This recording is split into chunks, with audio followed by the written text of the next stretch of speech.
Welcome to Howie's Kitchen. The leaves are turning color and starting to fall, the weather's starting to cool off, and it's football season. And in this house, that means it's time for chili. Stick around for Mark's chili.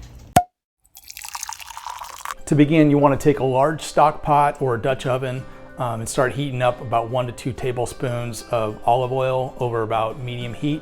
So while that's heating up, we're gonna go ahead and get our produce ready. And for those of you wondering why I'm wearing a glove, we're dealing with some hot peppers today. So I've got a couple habaneros in here, got some jalapenos, which I usually don't bother with, but if you've ever worked with habaneros and thought you got your hands washed and all that and then touch yourself on the eye, yeah, don't do that. So we're gonna start off with 2 red and 2 green bell peppers. And we're basically just gonna seed and core these, and we're gonna cut them into strips, and then we're just gonna chop them. We just want just a small chop here. All right, and we'll add these to a bowl. So I'll go ahead and get these peppers finished up. Okay, so we got our bell peppers in there. Let's go ahead and get our jalapeno chopped up here and added. So we want to get this seeded and deveined, and I find it's really easy. Just use a spoon. This happens to be a grapefruit spoon, so it works really well, getting everything out of there. All right, so what we want to do with these, we want to cut them into really thin strips, and then we just want to do a kind of a small chop or dice on these, and we'll get these added to our bowl over here. All right, so I'll go ahead and finish these ones up. All right, so now for the habaneros here. We're gonna do basically the same thing as we did with the jalapenos. And these are the ones you really wanna be careful with. You don't have to wear gloves for the other peppers, but I'd certainly recommend it, or being very careful about getting this stuff on your skin. You might think you get your hands washed, but you'll get the juice underneath your fingernails. I mean, you name it. Just a little bit of that in your eyes, your nose, or in other sensitive places, and you'll definitely know it. This out of here, and these we're gonna just chop or really finely dice. There's not enough here really to make this, the chili overwhelmingly hot. I just like the flavor. It kind of gives a little bit of a smoke flavor. You want to make sure people don't get a big chunk of habanero when they're biting into it. So that's basically what I'm doing. You just want to find kind of a fine dice like that. I'll go ahead and finish the rest. All right, so the last thing we got here, we're gonna do 1 whole red onion, and we're just gonna chop this. All right, so just about like that size there. Just a rough chop on it. All right, let me go ahead and get the other one finished. Our oil is ready to go, so we're gonna go ahead and add our meat in here. So I'm gonna add in 2 pounds of ground beef, and we'll start to break that up just a little bit here. All right, now I'm gonna add in, I've got a pound of sweet Italian sausage, and I've got a pound of hot Italian sausage. So this is probably gonna cook a good 10 minutes or more. We wanna get it broken up into smaller pieces, and we wanna get the meat browned. All right, so keep a watch on this. You wanna, like I said, keep breaking it up, and you wanna keep stirring it. And while this is going, we're gonna go ahead and get our spice mixture put together.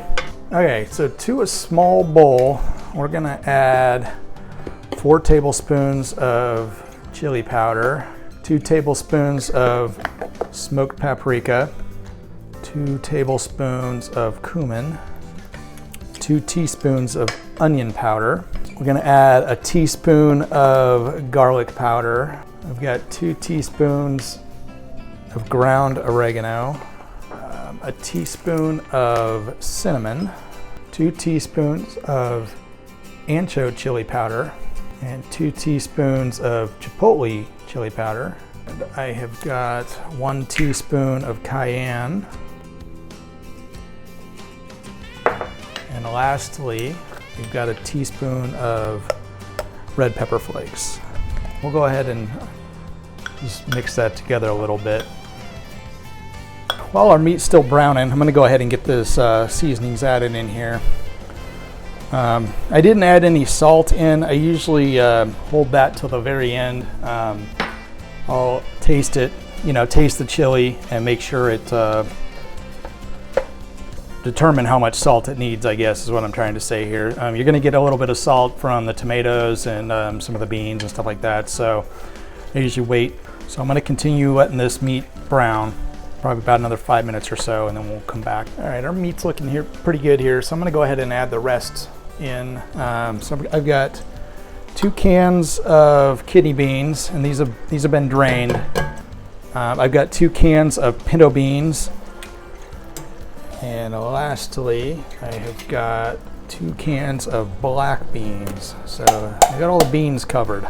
And now I'm gonna add in, I got 3 cans of diced fire roasted tomatoes, and we're gonna add in a couple tablespoons of tomato paste here. And let's go ahead and get this well combined.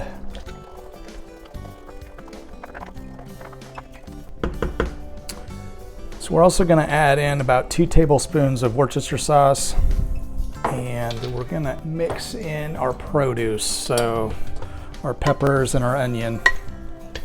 And again, we'll get this well combined. So from here, we're just gonna get this stuff well incorporated, and I'm gonna let this come up to a little bit of a simmer. The liquid will start to come to the top. I'm gonna leave this be for about 10 minutes or so, and then once I see those juices starting to flow up, then I'm gonna reduce my heat, and then I'm gonna let it go. And I'm gonna cook this for about 2 hours. So we'll come back and see you in a bit. All right, so this is what I was talking about with the liquid coming up to the top. So we're gonna stir this up one more time here, and then I'm gonna turn my heat down to just a little bit over low. And again, we're gonna come back and we'll check on it about every 10 to 15 minutes. And this has got a good 2 hours to go. Really builds up that flavor. Alrighty, we've had this going about 2.5 hours or so, and I have adjusted the seasoning. I've added about 1.5 tablespoons or so of just a coarse ground sea salt. I'm gonna go ahead and get this served up. Okay, so to garnish our delicious chili here, what I like to do is I'll top it with just some chopped white onion.